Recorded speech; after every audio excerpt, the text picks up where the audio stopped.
morning, Drumtopia. I am back, your favorite podcast host, the incorrigible Mr. Zappo. And this is another episode of the Almost Daily Zencast. Friday, April 10th. It's 9:16 a.m. on the left coast, over here on the sunset side of the world. And it's time to talk about things and stuff.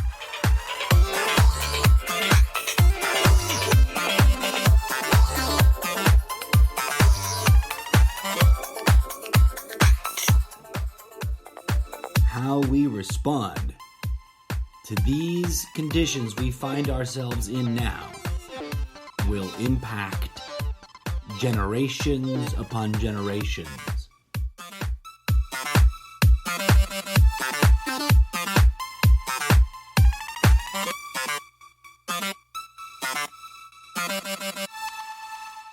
Hello and namaste. Thanks for tuning in. Yeah, folks, we live in a weird-ass place and time in the unfolding of historical events. I don't want to sound like I'm patting myself on the back, because it's not about that. It's about testing the theory against the facts. But I will ask you, dear friends, does it not feel right now? Wow. Does it not feel right now? And I'll explain that wow in just a hot second. But I have to get this sentence out or else I'll get derailed. Does it not feel to you, dear listeners, honestly, I ask you, as your talk show podcast host, I am taking a podcast talk show audience instant survey. Doesn't it feel to you a bit like we are being pushed to rational limits? Right? Oh, I don't want to sound crazier than I actually am.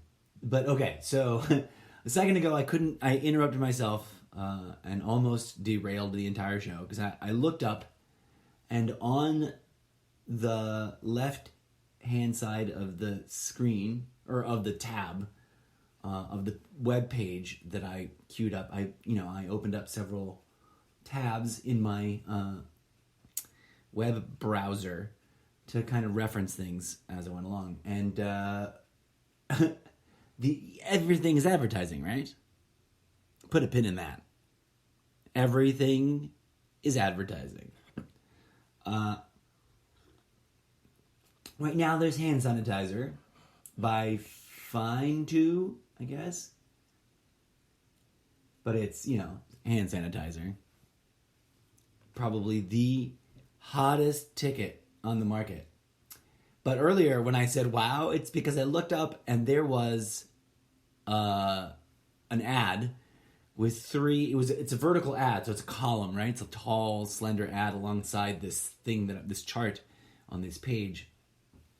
And there were 3 blank mannequin heads with hats like Gilligan's Island hats. And that's a reference that, like, if you're under a certain age, you wouldn't even know where to reference it, right? Like where to begin. But on an ancient ye olde time TV show, on the actual television tubes, back before it was all pre-programmed video download things, when you had to like tune in to watch it at a certain time or else you'd miss it, and there were commercials, but at least they were only in between the shows and maybe like once in the middle of a show. So like if a show was half an hour long, there was like 2 commercial breaks. I exaggerate. There was a time when commercials were way less weird or intense or effing pervasive as they are now. But Gilligan's Island is this TV show from way back in the day, and this group of people got lost because they took a 3-hour tour, and it bad weather and stuff. And it wound up on a deserted island, and one of the characters is named Gilligan, and he wore a wonky kind of floppy fisherman's hat. And so three of these hats, and clipped onto them giant, kind of comical safety splooge face shields. The kind of thing that you wouldn't be too surprised seeing, in South Korea or in Japan or something, right? Because we're anybody who's not because of any weird race thing, but because in their culture they've been a little, let's own up to it, they've been much more comfortable and ahead of the curve on wearing masks in public.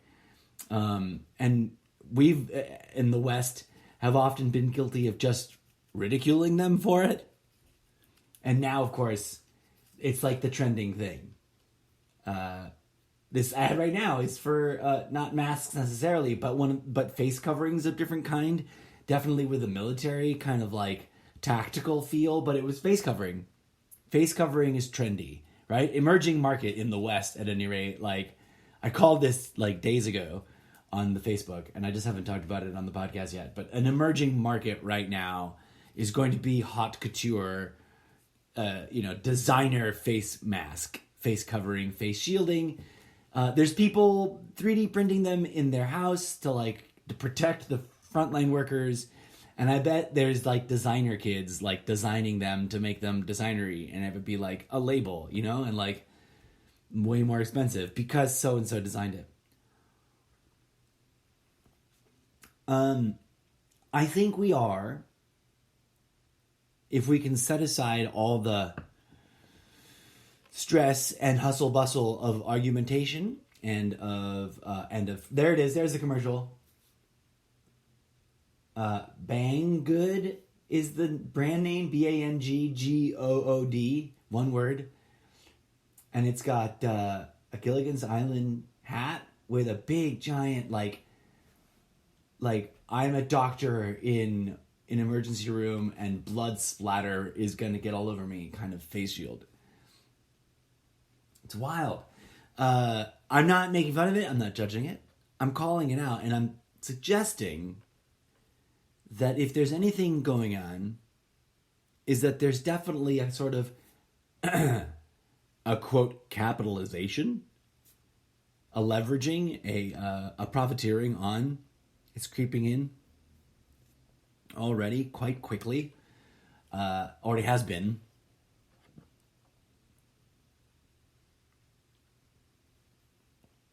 And whilst we can get caught up in the freaking out about the disease, which I do not recommend to you, my dear friends.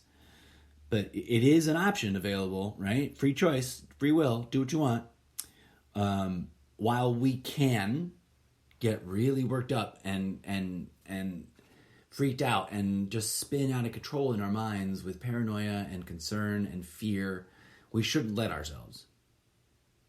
We should remember that we are children of nature. We are, right?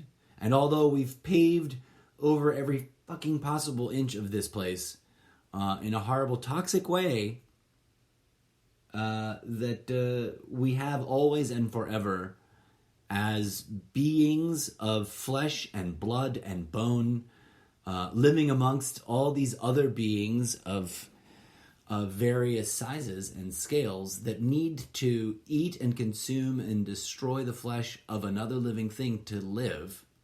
Because let's be real, folks. That's the harsh reality of nature that we have escaped in our escapist way through the establishment of postmodern concrete box living. Everything is a concrete box, and we live and do work within them, right? And that is the foundation of our postmodern society. And we make things out of stuff. We commodify the innards of our mother's womb, the material available to us. We destroy it in order to make it into something else so that we can make money on it. And so we should remain calm, because as weird and dark and confusing as that statement I just made might sound to folks, if we set aside, as I often encourage everyone, our politics and our religion and our other competing forms of identifying, and we really just look at reality, and we recognize and honor that Mother Nature could quite possibly have come up with this mildly scary virus on her own, right? That it does not necessitate an evil, nefarious plan by a bunch of, and I'm not being naive, it very well could be. But Mother Nature doesn't need that, right? We have always dealt with disease. And there are many competing theories about what disease is.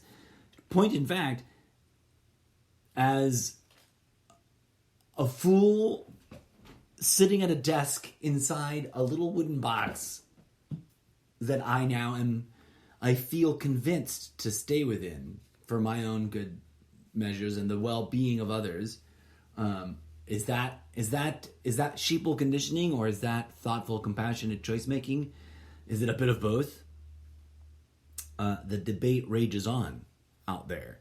There are people convinced that our freedoms are being stolen as we speak. And there are indeed alarmist headlines, even amongst mainstream media. I literally had to check, wait a minute, is that left extremist media getting a little wild and hoary right there with that headline? Or is this really happening? Because I just saw a headline, where is it?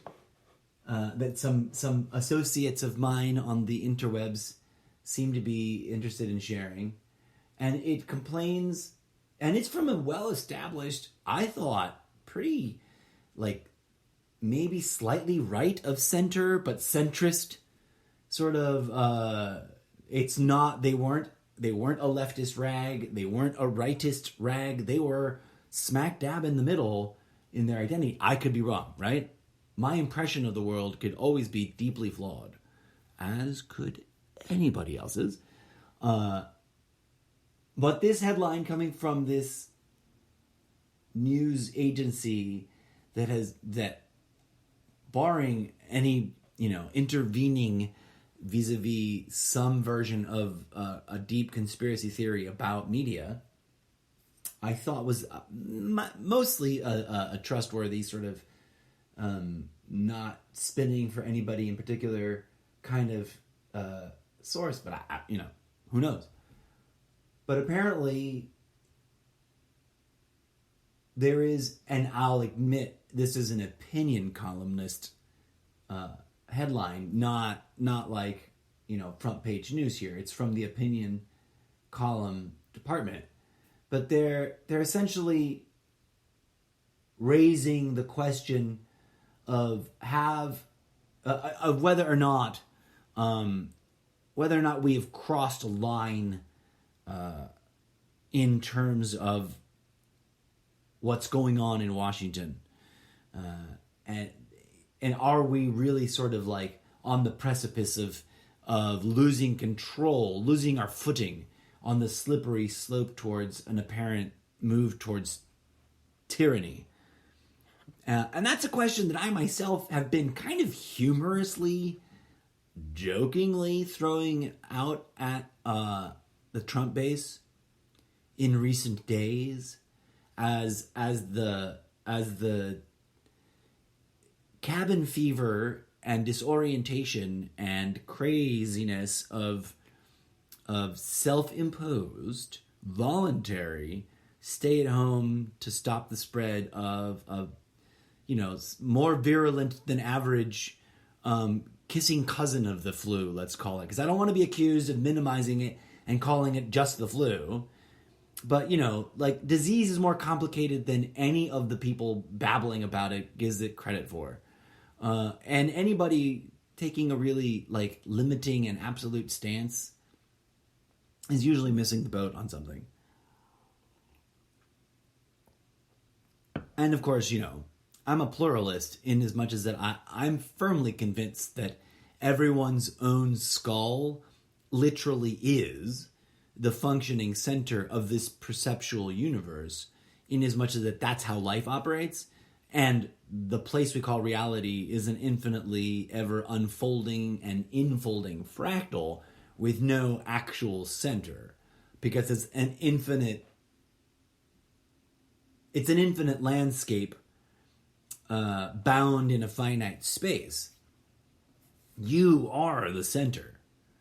Each of us, in our uniqueness and in our common divine oneness, are the center of this perceptual universe, because this universe isn't quite as literally physically there as literal materialists would want to believe.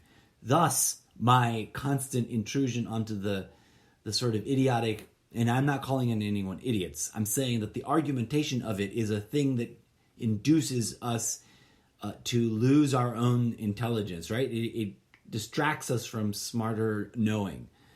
I'm not calling a person, any individual, idiots, but the argument between flat Earth and round Earth is stupid. Those people are very smart people. And of course, we can all get into a nuanced discussion about the difference between smart people and dumb people.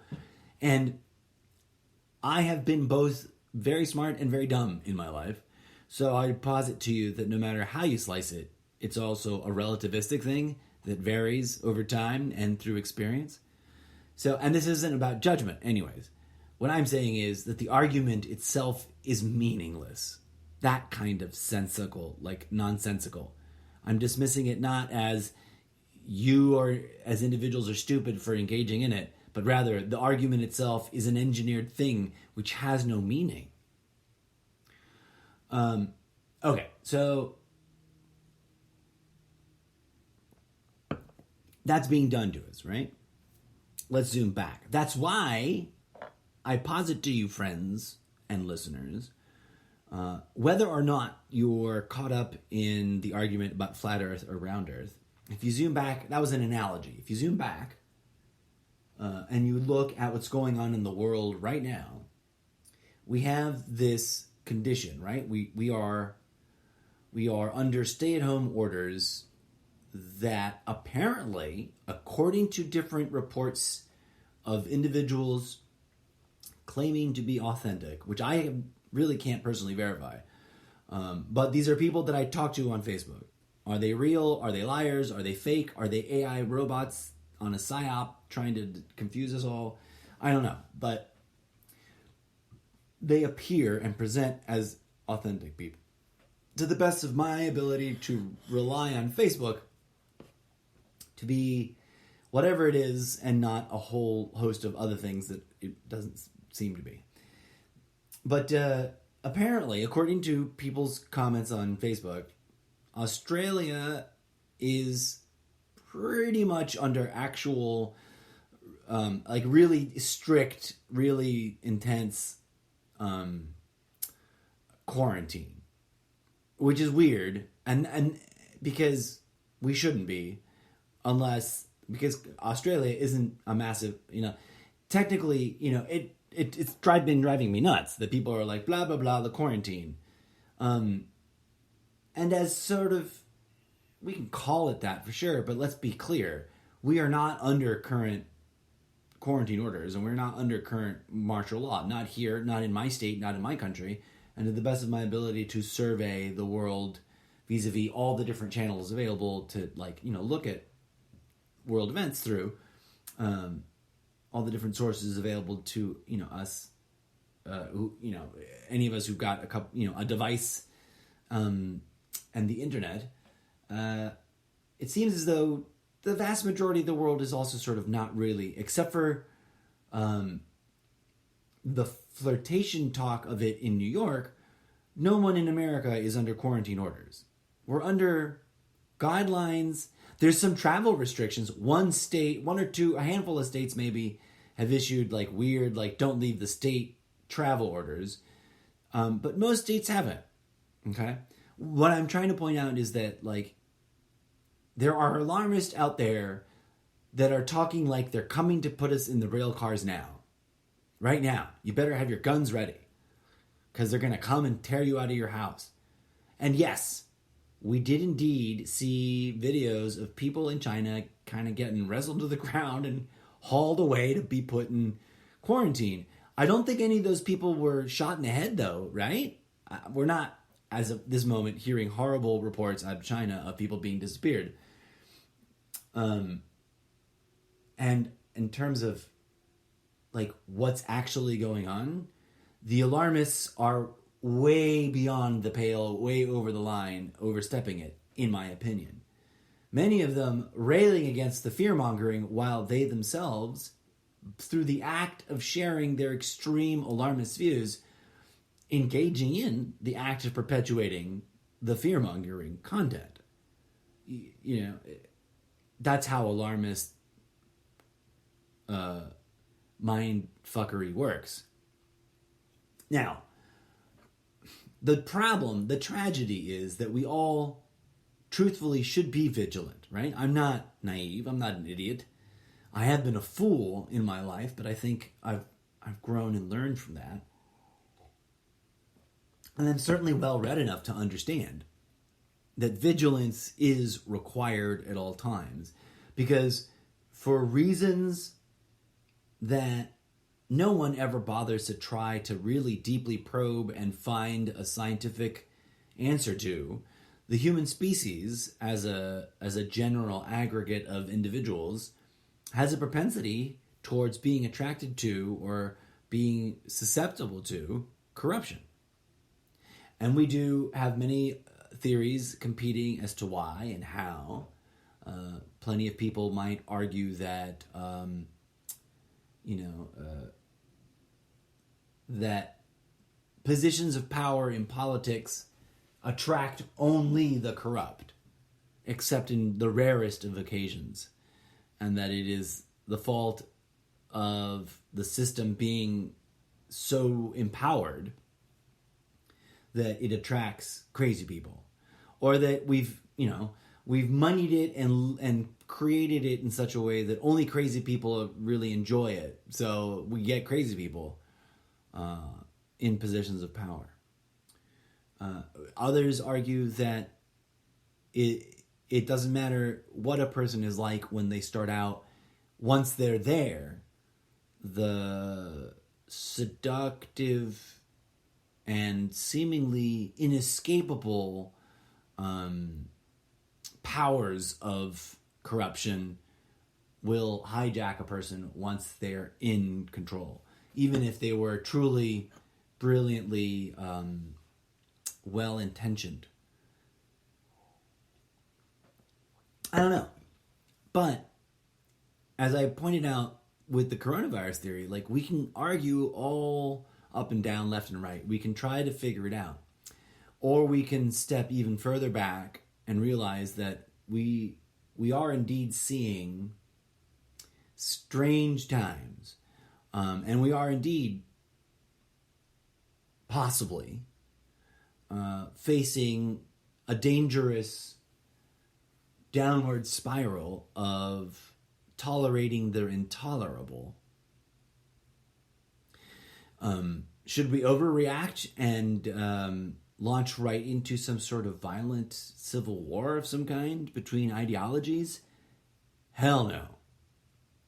Arguably, as I may sound like a broken record, I would tell you that that's what the system wants.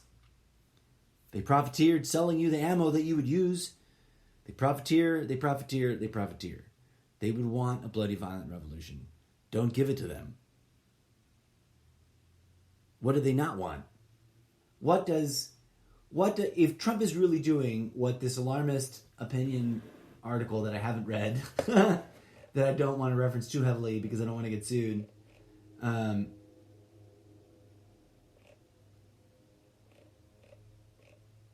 if Trump is really stripping oversight and the checks and balances, the infamous, celebrated, much lauded checks and balances of our postmodern American democracy, which some cynics in the world have argued long before now was really a joke of itself and a horror, a horror show of it of its own self-destruction, its own self-consumption. Long before this golden-haired, orange-skinned Messiah, not self-proclaimed, awkwardly proclaimed by others, Messiah, came into office, and here we are. I really don't know that anyone knows for sure what's going to happen next. And we shouldn't live in fear of what's going to happen next, because if we live in fear of what's going to happen next, we're going to react to it in a really lamentable, regrettable, self-destructive, self-harming way. I think, I worry, I suspect, based on my lifelong observations of myself as an individual, those around me as examples of humanity at large, and then the aggregate of my ability to survey the moment-to-moment, day-to-day progress of human history vis-a-vis the tools available to me to do so. In a very sort of citizen scientist, I want to be scientific about this kind of way, without, advanced degrees and a team of people making it rigorous, research-worthy documentation. Just me watching. I want to pause a moment and say that there's, obviously an extreme array of opinions out there about how to interpret what's going on. And there's a big argument here in the States, and I'm sure something like this must be happening in almost every country. Because in every country, there's a dynamic, pluralistic, human-to-human web of relationship between every individual, their identity in the community, and some sense of a relationship between a community that I belong to and this entity, which is, to be fair, another form of community, structural, authority-based, authority-laden community that oversees my life. Everyone has that relationship to something in this world, which is weird and interesting. What other creature on earth does that? We are children of God, products of nature, rendered into these talking, walking meat sacks of blood and bone, with enough brains to be aware of ourselves and what we are, and also know that we don't really understand what the fuck that is. That we don't really know what we are. And we don't really know our place in this thing we call the cosmos. But we'll fight each other about it anyways. And it's alarming and confusing, right? Okay. Let's presume that this virus is real. I invite you humbly, friends, to follow me down the path of threading the needle right down the middle. Because there's a lot of extremes being thrown about. And if I've learned anything in my 44 years of being stuck on this planet, is that extremism is usually flawed, errant, misguided, and often easily and or already hijacked by said nefarious entities working towards nefarious goals.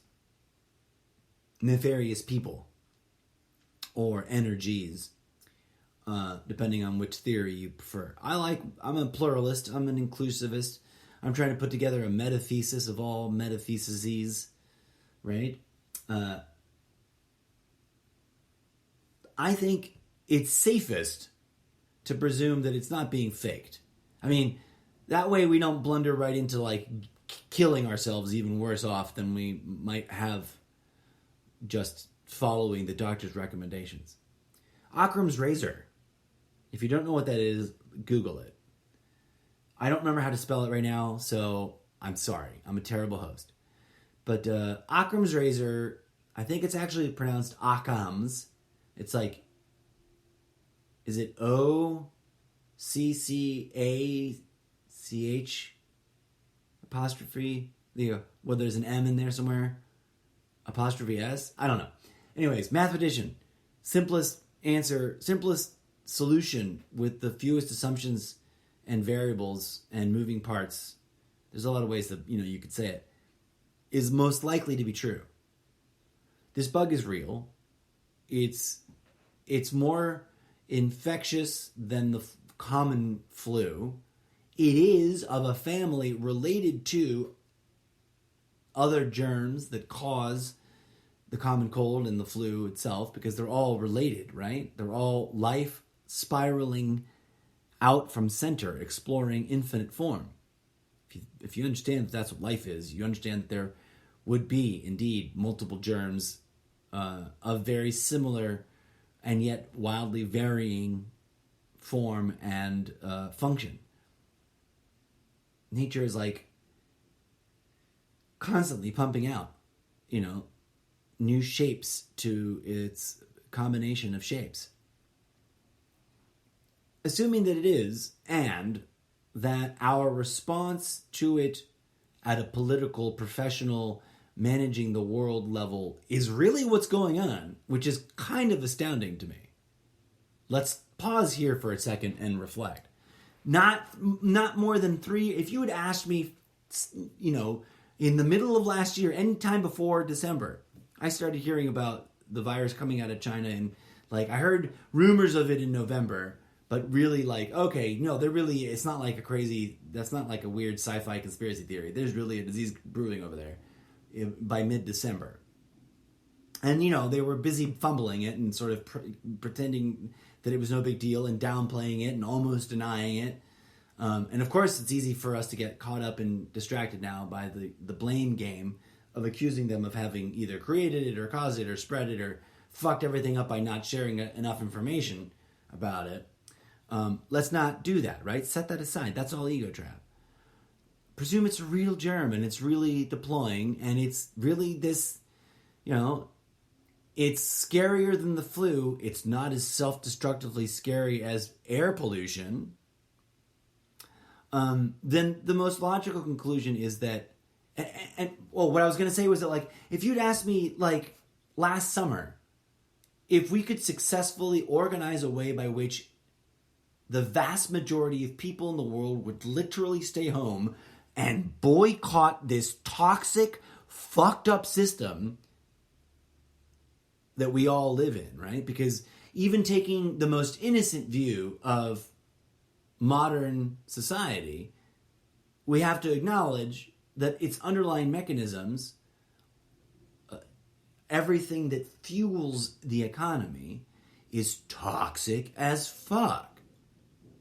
And is built on the blood, sweat, and tears and suffering of less fortunate people than those who are disproportionately hoarding wealth. And so that it is immoral as fuck. It is toxic in a moral way, right? Go watch The Good Place and get all the way to the end, where they explain how no one gets into heaven and understand why. We've done that. We're way past that. Okay? So if you'd asked me that there would be a way to literally get everyone to volunteer to stay home and just deal with it and try to watch the system react and protect itself and have it be a moment of profound spiritual opportunity, spiritual growth, spiritual meaningfulness, spiritual healing, I would have been like, that's what I want. But getting people to just not go to work seems next to impossible. And yet, now it's literally happened.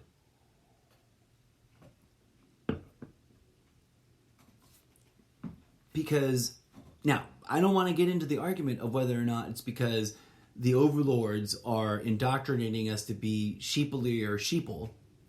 That is the worst case scenario thing that seems plausible, right? And I understand all the reasons why anybody of any kind of nature, reasonable or otherwise, how I can understand how anybody can be seduced by any given conspiracy theory explaining this horrible thing or that horrible thing. But talking about the disease here and what's going on literally, we don't need to go to that extent because Mother Nature is fully capable of making a disease that is scary enough that the doctors of the world would literally need us to do this, right? It's plausible enough in its baseline reality sense. There's plenty of disease out there, and we have overcome them. One of the things that I think has sort of been forgotten in our postmodern lifetimes is that the human species used to suffer an infinite array of more deaths as part of our daily lives. People fell over dead, and there was not much you could do about it because there weren't very many cures or drugs or vaccines, etc. We've become complacent in this postmodern period of relative convenient health and freedom from those diseases. And now something apparently has come around to scare the living shit out of doctors who kind of understand that complacency and understand how difficult it is to change people's behavior at an individual level and at a group, community, state, nation, global level.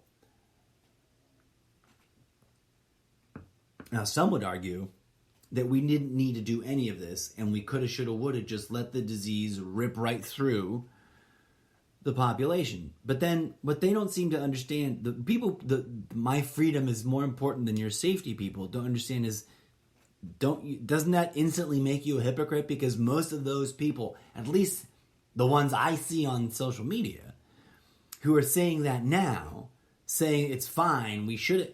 They're also the ones ringing the alarm bell about how they're coming to put us in rail cars again.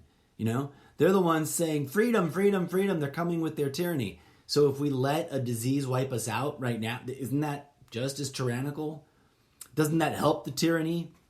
Isn't that just as evil and psychotic of you to say let them die as it is of any tyranny to say I will butcher them all so that I can make money? Shouldn't we then, therefore, strive to save lives? If it's totally fake, that's, we have a whole nother problem to solve.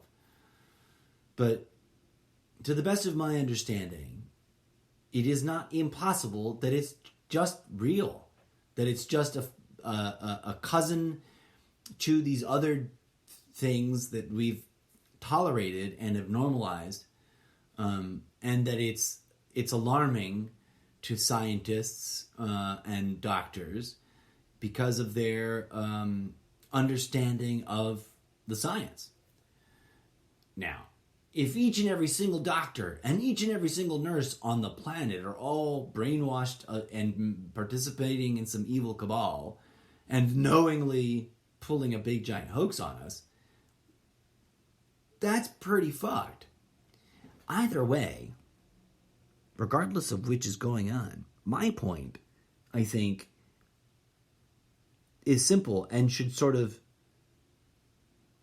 I don't know, it should be taken up as something worthy examining, in my humble opinion.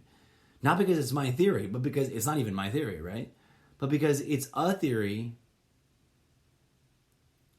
that, if true, which is the only appropriate way to approach any theory, conspiracy or not, right? It's a theory. And if proven true, the result would be X, Y, and Z. Well, this theory that I'm sort of synthesizing and integrating would suggest to everyone, if true, that instead of being caught up in fighting and arguing and trying to detect the utmost truth about how all this came to be, we just focused on healing as spiritual entities, as beings that are not just talking meat sacks with, an irrational explanation as to why we are so able to be self-aware of ourselves, but rather as spiritual beings that are more than just talking meat sacks, that do have a conversant, innate, organic relationship, language with, for lack of a better term, energy structures or energy events or energy phenomena in the universe, and that all life forms relate that way to each other and to this environment that we find ourselves in that we commonly call reality. And if that theory is true, why wouldn't we want to stop? Why wouldn't we want to pursue it to its fullest and activate the deepest rewards that it could provide, right? And yet we seem to witness out there, even amongst people that call themselves spiritual, a deep-seated sort of trauma and festering discomfort and frustration and anger that needs to be exercised. And so there's a lot of lashing out, a lot of judgment, a lot of distractionary interactions going on that aren't contributing in any meaningful way to this deeper, profound activity that we could all be engaging in, because it is our birthright to be able to engage in it. We've just been distracted away from it by our own nonsense. And that is equal and valid in a way that, like, I'm not dismissing doctors. I'm not an anti-medicine kind of spiritualist. I'm not saying get rid of the scientists or don't develop good drugs, but like just make sure everyone's also spiritually healed. Because when we profiteer on our own healthcare, it becomes toxic healthcare. And that's a point we can't forget, right? Just like I'm saying about, sociopolitically, once we get through this, we can't just go back to normal. Because right now, returning to normal from COVID-19 is returning to dealing with Donald Trump. And then we can't forget that even after we deal with Donald Trump, returning to that normal, it wasn't that normal, you guys. And there is still, even in that place, even during the golden era of Obama and that phase of history, that period, that chapter, that epoch, that place we called normal then, even that was toxic as fuck. It was reaching its expression of this moment now, and is inseparable and intangible, tangibly part of the getting here, and wasn't all that normal. Because the spiritual trauma that we're coping with runs deeper than any recent nostalgic memory era, any recent period of time that was fairly good from whatever perspective you might look at it. The spiritual trauma we're really coping with goes deeper and goes further back than that. And that's not, that sounds a bit daunting and a bit scary, but it shouldn't be. Because we're stepping into our abilities, I think. If you look around, I don't know about you folks, but there seems to be many things going on outside of the scope of the echo chamber that is all the noise about the pandemic and our global reaction to it. But to return full circle to my point of the title today, for today's episode, folks, contemplate all that and remember, when you set forth each day under these conditions, what the purpose of Zen teaching is, right? Like, when you're truly healed and in alignment, all circumstances can be observed from that position of divinity observing, as opposed to the little tiny chatterbox of the ego mind. And from that perspective, we can tolerate this if it's the right thing to do to prevent an even worse pandemic with an even worse death toll. I haven't even hit the numbers and didn't even talk about any of those things. Got all the pages pulled up, didn't talk about them at all. So I invite you, friends, to take this opportunity, to not waste this opportunity, to truly dig deep and question and seek out what is truly in your best, what's in your best interest, right? And consider, how on earth could anyone talk anybody else into thinking that healing is not the thing that is in the highest interest for yourself and for others, especially in a time like we find ourselves today. As always, I humbly thank you for tuning in. And I hope that my wild and spirally rambles brought something that hopefully you needed to hear or was inspiring to you in some fashion. We're in this together, folks. Let's not waste this opportunity. We literally have the system in a position where we could bring it to its knees, right? All you revolutionaries out there that are ready to like fight it, why not heal it? All you spiritualists out there that were really, talking about spiritual stuff, this is a moment. Why not really step up into it and really like transform together as a species? Everyone who didn't know what was going on and is now sort of coming around to some investigation, some exploration of what could this be? Don't get caught up in all the wildness of all the insane competing conspiracy theories, and just look at the world around you for as it actually is. And then look within to witness the truth inside yourself for what it actually is. Because that's where the healing is found. Until next time, friends, I have been your spiritual, entheogenic, cannabis mystic, and theoretical scientist of quantum healing, the incorrigible Mr. Zeppo.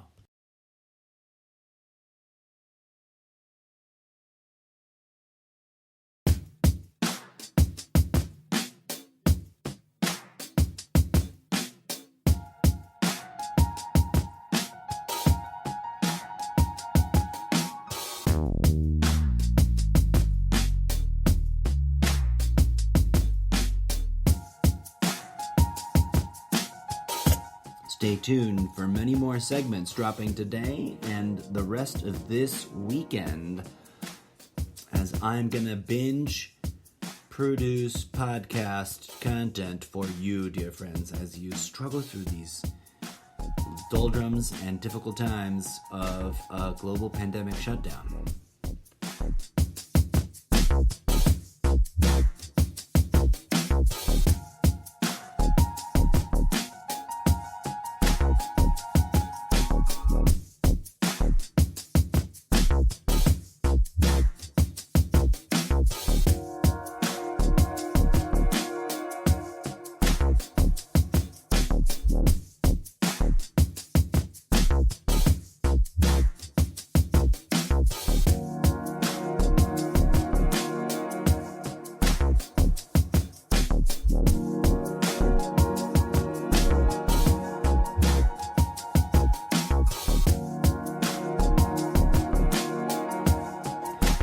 Curious minds out there, today's musical tracks were called, for the opener, French House Remix Early Morning Movements of Love by DJ Zed from The Early Years Volume 4. And this track closing us out now at the end of the show at 48 minutes and 38 seconds. I should have waited a little bit longer to get it at 48. Here comes. This track closing us out now at 48 minutes and 48 seconds is Soulful Piano Remix Morning Jams, DJ Zed, The Early Years Volume 0.